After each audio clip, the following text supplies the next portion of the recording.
Welcome everyone. I am Rohit, and today we are going to talk about something very interesting called as the self-serving bias. We are basically discussing cognitive biases. I am the author of this book, Decoding Gravity, Time, and Causality, and this book is basically physics. It is describing a theory of everything, which is called as the dynamic general relativity. So why are we discussing cognitive biases? Basically, what I believe is that psychology is very important, and it is the psychology where the physicists are, you know, lacking, or rather, the psychology is the main hurdle which is going to hinder the understanding of this particular theory. So that is the reason why I am basically also an author of this book, Decoding Human Psyche. And last time we had basically, I'll just give a recap of what we had discussed last time.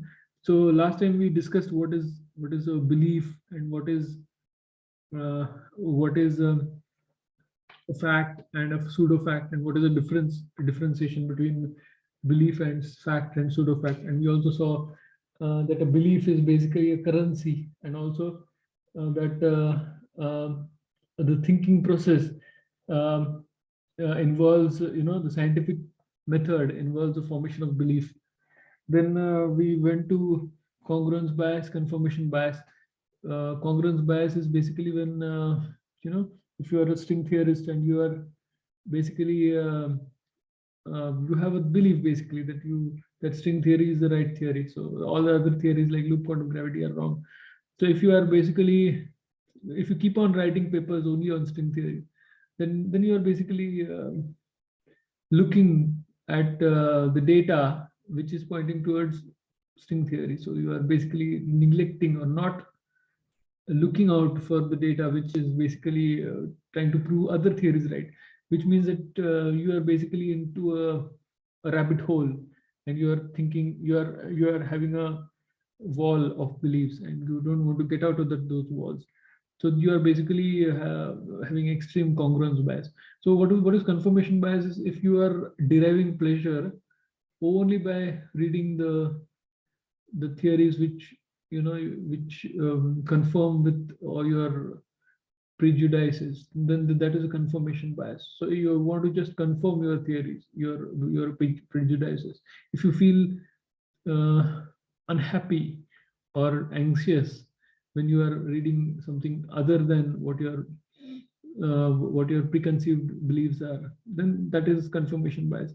Anyhow, CCB cycle is congruence bias, confirmation bias cycle, which we also saw, how one person's congruence bias leads to increase in the belief bias because of the confirmation bias tendency of the second scientist. And the second scientist, again, because of his congruence bias, he writes another paper because of his congruence bias, all that. The CCB cycle.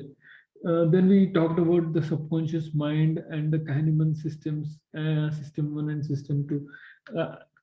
Today also, basically, today we are going to discuss what is called as the self-serving bias. And for that, a bit of a discussion of subconscious mind is relevant here, as well as Kahneman systems, basically. So I would indulge in that, although this is going to invariably make the talk longer, but I think that it is very important that you have that discussion. So unfortunately, the subconscious mind, or the unconscious mind, according to the typical subject of psychology, the subconscious mind is not a thing which they approve of somehow. I don't know why. But yeah, so Daniel Kahneman was an award-winning psychologist, and he said that basically there are two types of systems. We think in two different types of systems. One is the system one, which is a fast, emotional, intuitive one, and basically this is the one which is actually called as the subconscious mind, and basically it's a part of the subconscious mind. And system 2 is basically the logarithmic or mathematical or calculative type of a system. So multiple things at the same time, multiple lines of evidences. When all these things start coming into picture, you want to calculate, when you want to analyze things, multiple things from multiple perspectives, then the system two comes into place. So system one cannot do that. System one basically um, is like an autopilot given to us actually. So this subconscious mind actually itself is an autopilot basically.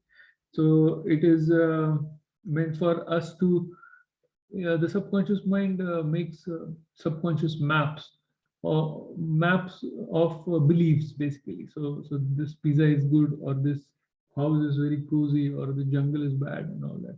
So system two is basically the intelligent system. So you will use the system two when you are solving mathematics and all. But when you are using system one, it's an emotional and intuitive, it's a intuitive system, and it is a, so when you using your prejudices or beliefs, you are using system one. But when you put them apart, it's called a system two. So we talked about what are the good things and bad things about system one and system two.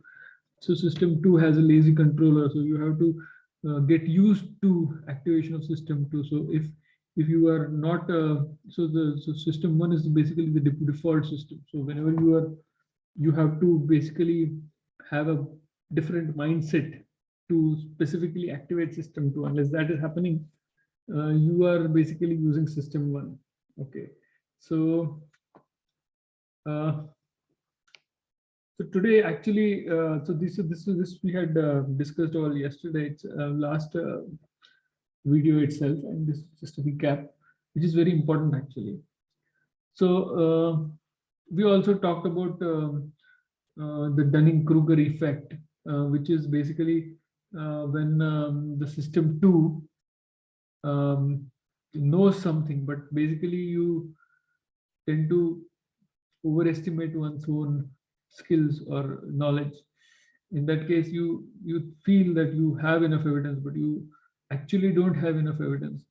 So if someone is saying that no, my theory is absolutely right, but actually speaking, you don't have all the evidences to say that my theory is right, which means that the typical example which I gave you about the Dunning-Kruger effect is, you look at a paper, probably you are believing in one particular school of thought. Let's say you believe in dark matter, LCDM, and you look at a paper which is basically giving MOND as the right theory for long-term gravity.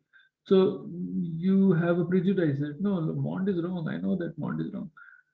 So in this particular thing, you would start thinking that this paper is bad or wrong even before reading the paper. So we know that this paper is describing MOND, so it's wrong. So in this case, what is happening is you are basically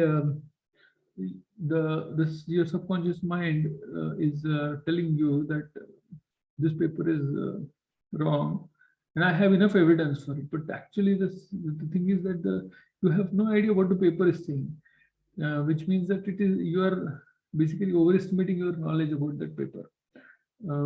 So this is a typical example of Dunning-Kruger effect, but this is very common actually. So this is a very long, it's a very common cognitive bias.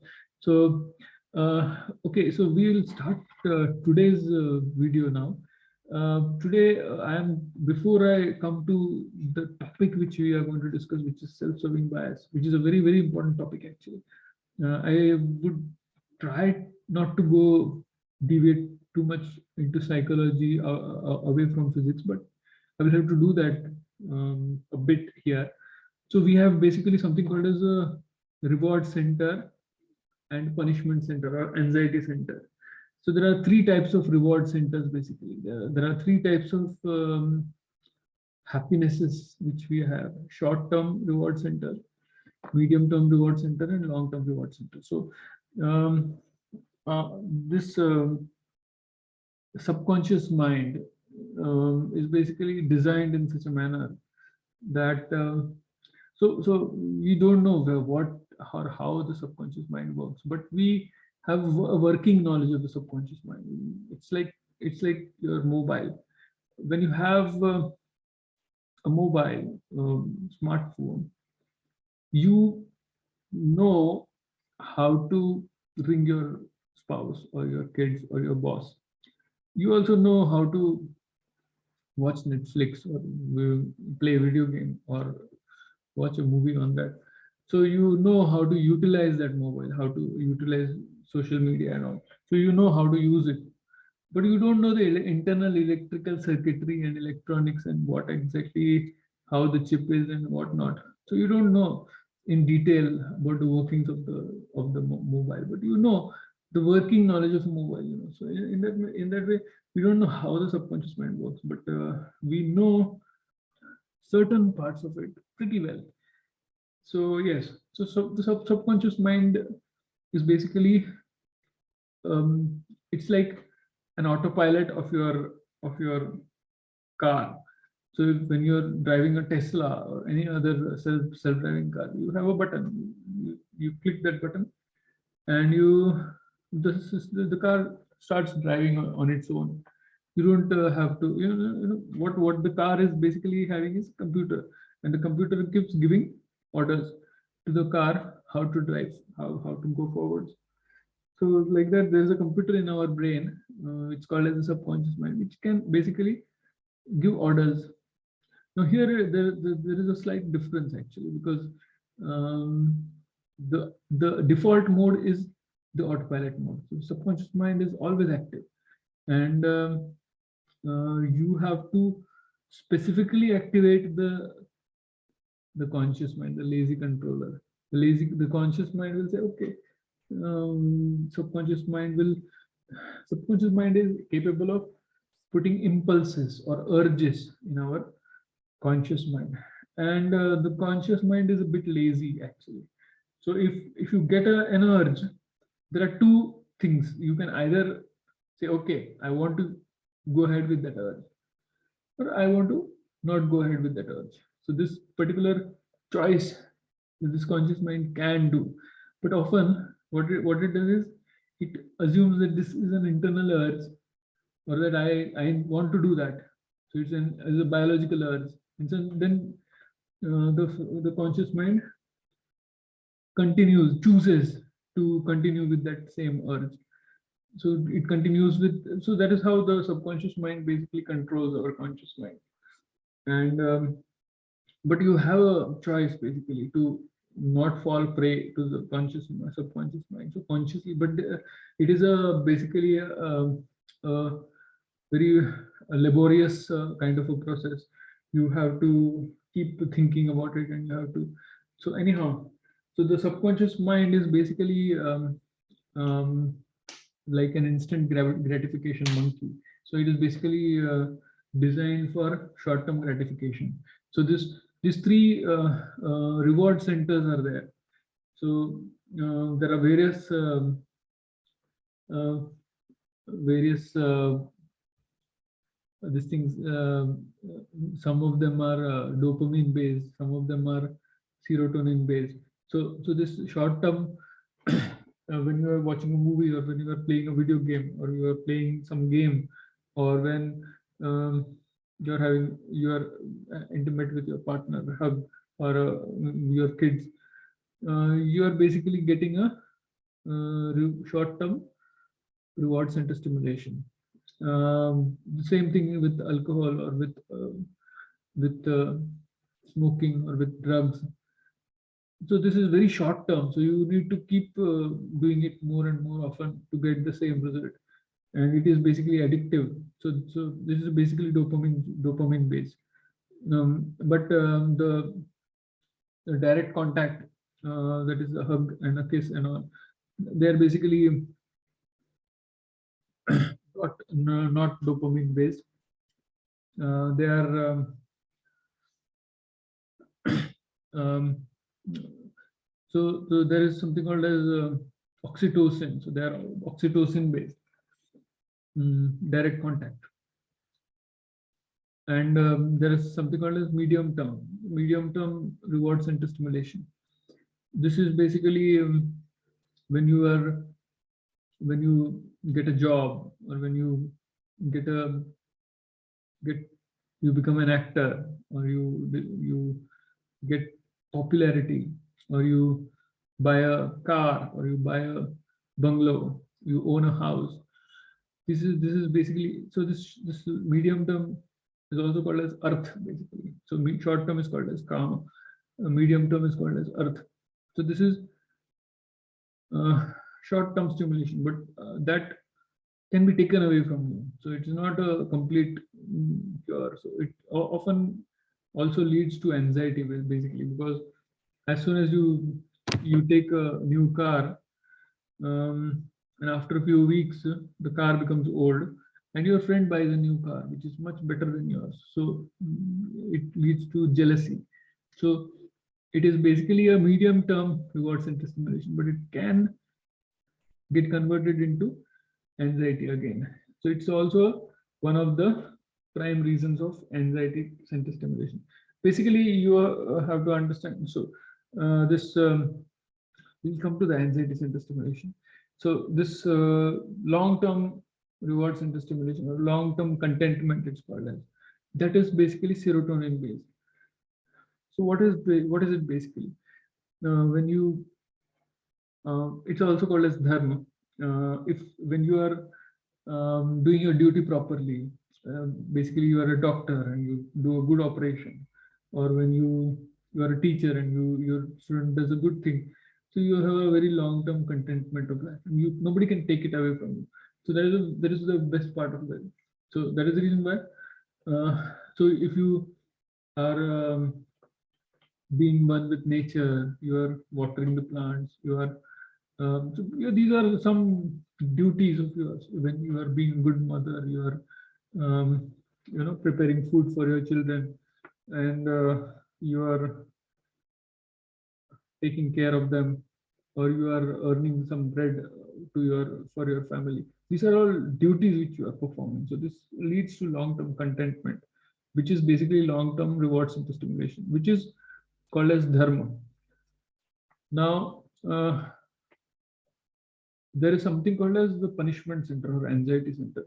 Now this is basically extremely important actually.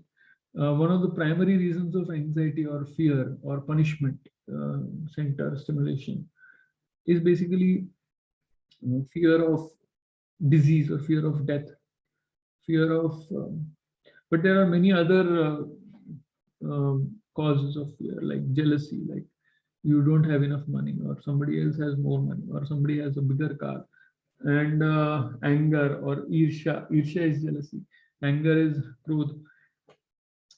So there are many reasons why anxiety center stimulation happens.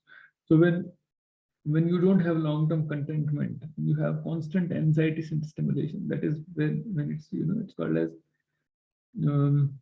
depression or mania and all that. So this is basically anxiety. So basically, the goal of human life is basically to get a good balance between short-term, medium-term, and long-term reward center stimulation. You have to keep getting reward center as much as possible, and you have to avoid anxiety center stimulation as much as possible. So if you run too much towards short-term or medium-term reward center stimulation, then you end up getting too much anxiety center stimulation as well. So that is the reason why there should be a balance between all these four centers. So this is basically psychology of rewards center stimulation and all.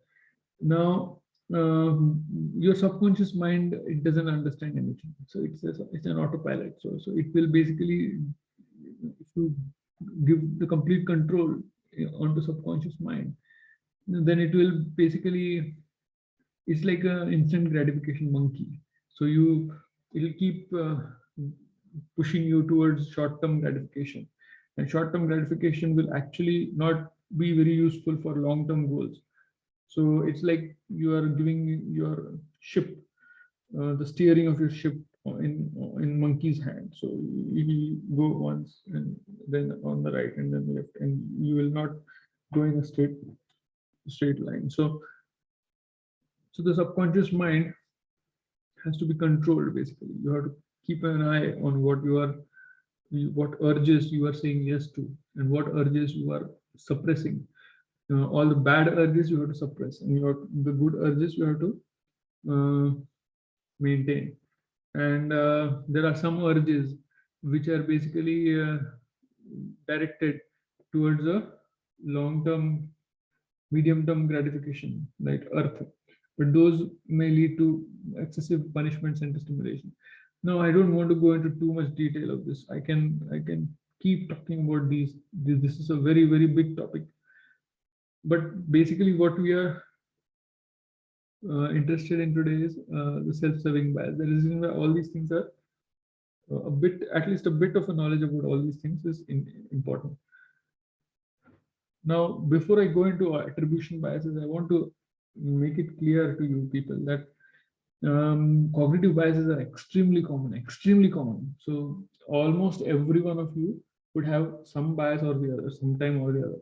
So you don't need to be worried about, and everyone, including me, might have some bias sometime or the other. So you have to be specifically trained to avoid these biases, and even if you are trained, you may not be able to avoid it. So there is something called as a cognitive bias training, which we give to medical staff and all, to avoid biases, because cognitive biases leading to wrong decisions in healthcare has led to a lot of patient morbidity and mortality. So that's why cognitive biases in healthcare is a very important topic. So anyhow, so there is something called as the attribution bias. In this, basically, the subconscious mind or the individual has a basic tendency or bias towards attributing the failures to something else rather than their own incompetence. So they are basically, some problem happens, and instead of understanding that yes, it's my problem or my mistake, what they do is that I think there's some other problem which is the cause. So they basically attribute their failure to something else rather than their own failure. Now, this is a very important thing actually.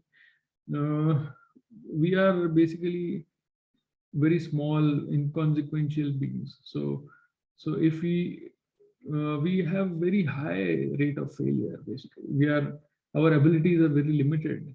So there is a constant fear of being proven a failure or a fiasco. So to prevent that from happening, sometimes you fail once, then you fail twice, and again you fail thrice, and again you fail twice, fourth time. Then your mind will constantly become a battle, constantly thinking, oh, what failure you are, what rubbish you are, you are of no use.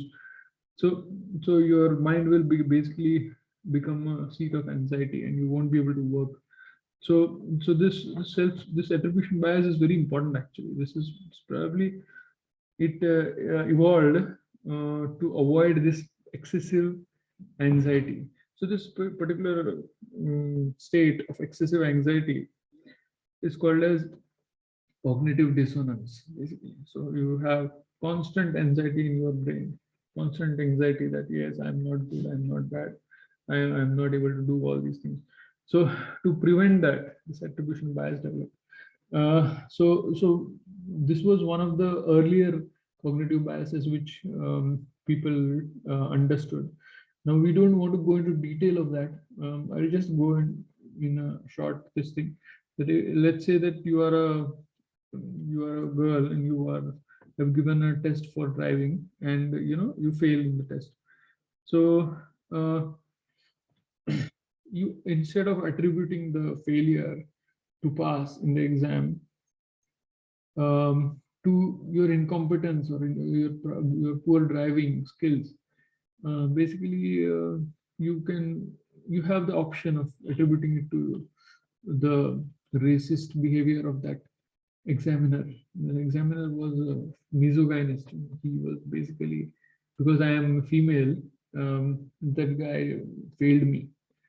So that is called as attribution bias, because you are basically attributing your failures to something else.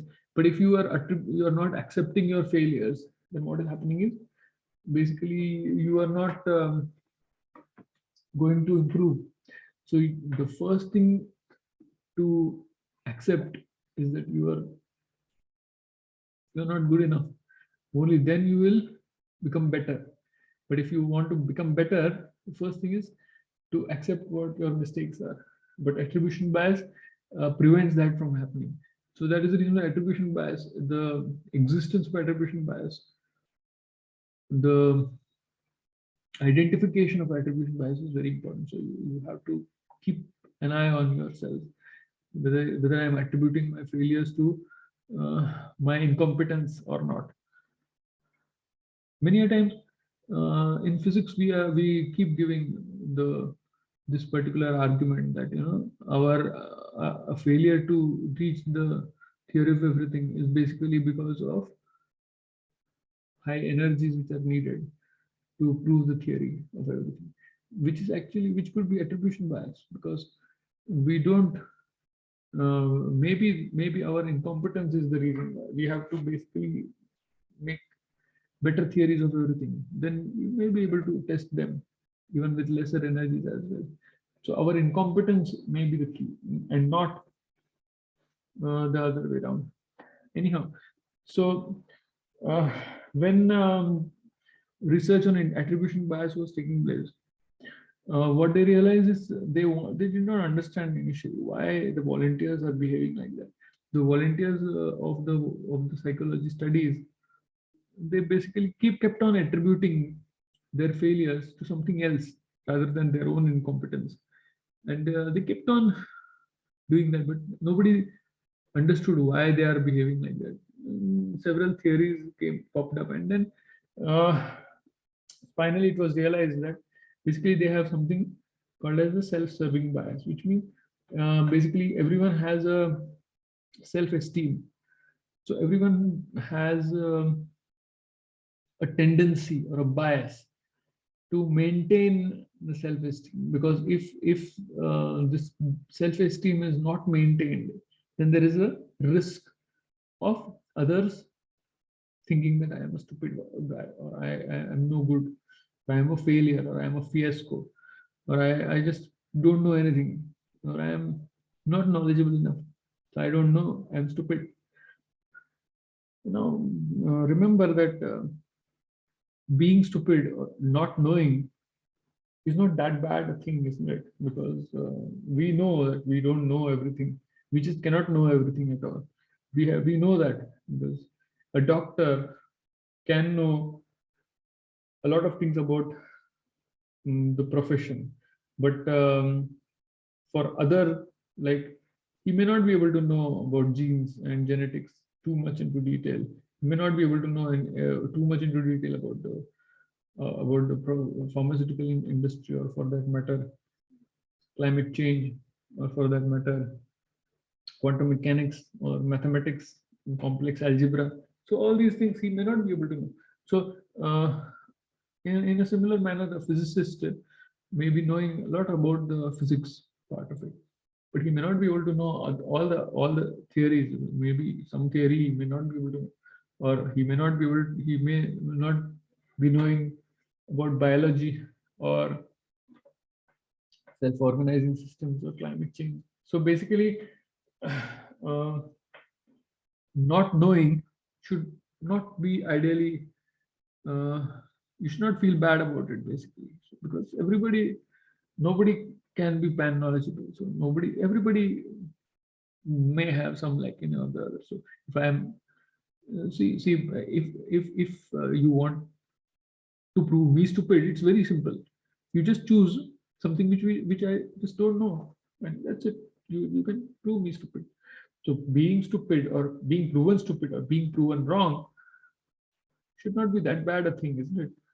But That's what that not many people understand or agree subconsciously. So subconsciously, if someone is being proven wrong or being proven stupid, that somehow creates anxiety.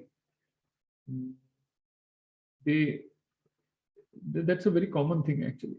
Think about it like this. Basically, think that you are having a belief basically, and someone is there who is basically trying to prove you wrong. Let's say you are a feminist and you are a pro-choice and you are pro-abortion, and there is one guy who's a celebrity who comes and he gives a lecture to a big crowd uh, on why abortion is murder. The obvious thing is that these guys are going to get angry. It's too much of anxiety center stimulation. Why? Because this guy is proving us wrong. How dare he prove us wrong? No. Well, he is a guy. He may have his opinion. Why you should get so much anxiety center stimulation? But no. So why does it happen? Is because of a subconscious glitch in our mind, which is called as the self-serving bias. So the self-serving bias, what it does, the self-serving bias, what it does is it is a glitch in our mind which keeps telling us to maintain our self-esteem. So if anybody is trying to hamper or derange or um, lower down your self-esteem, you get anxious or you feel bad, your anxiety center starts getting stimulated. So the self-serving bias is basically it acts basically to it's a subconscious mind. So subconscious, it's a part of subconscious mind, and subconscious mind it basically acts by putting urges, so urges of extreme anxiety or urges of pleasure. So if the self-serving bias, if this particular guy is telling you something which you agree on, then it will put it will not put anxiety urges of anxiety, but it will put urges of contentment or happiness or dopamine basically. So you will feel bad or you will derive pleasure.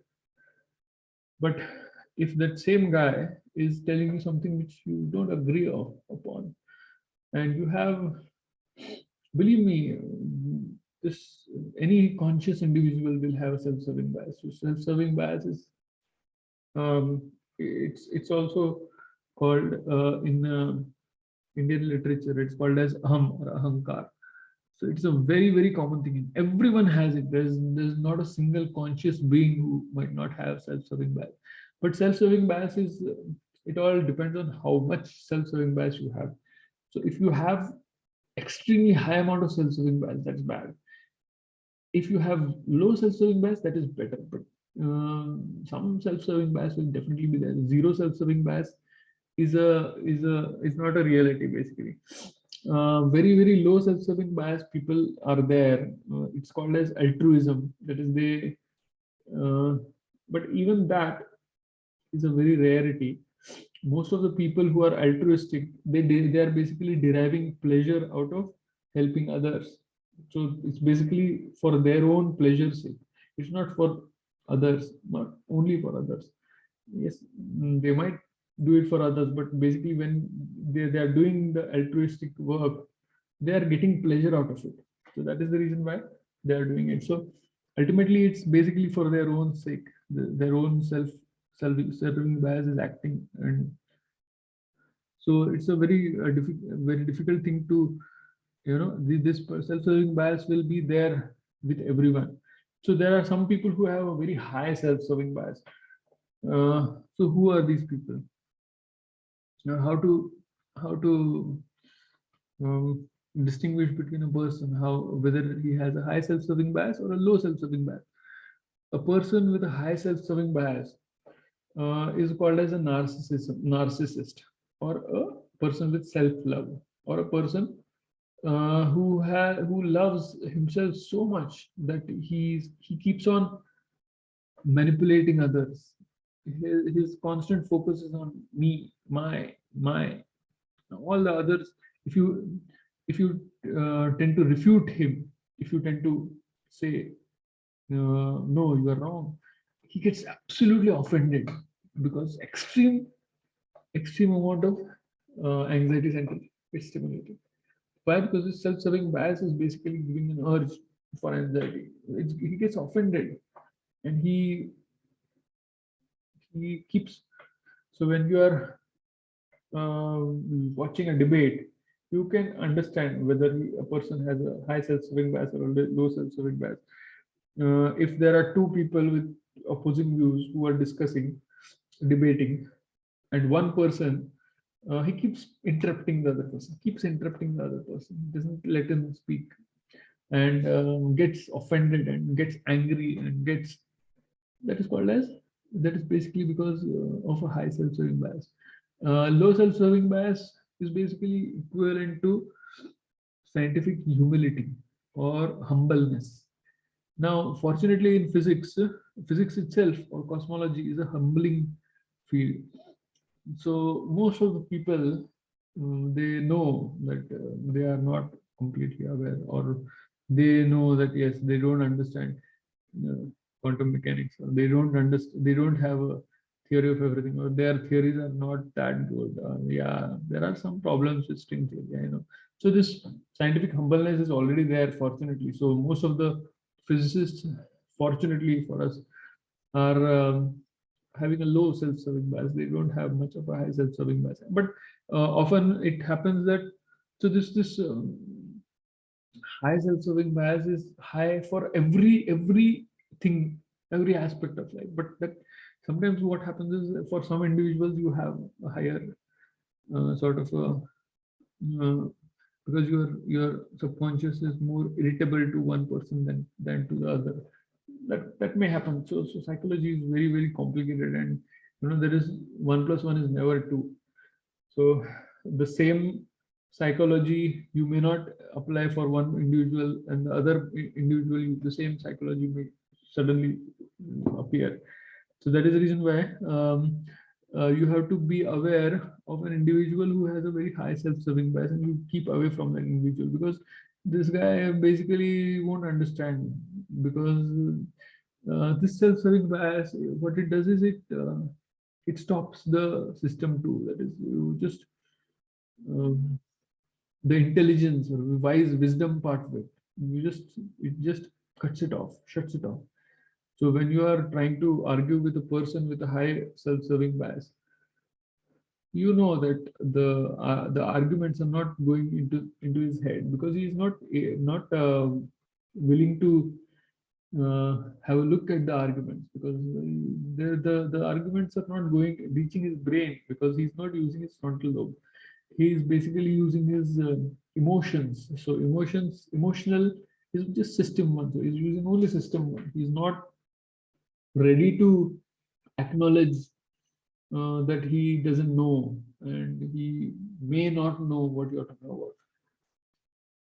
So basically, it's a way of Dunning-Kruger effect, which is basically overestimating his own ability.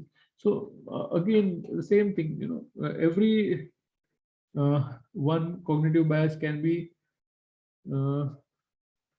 can be seen as a manifestation of the other cognitive bias. In that way, everything is all mixed up. So psychology is very interesting, as well as very difficult, and it's all mixed up. So what we'll come to physics basically. What is going to happen? The self-serving bias of individuals is the one which stimulates the anxiety.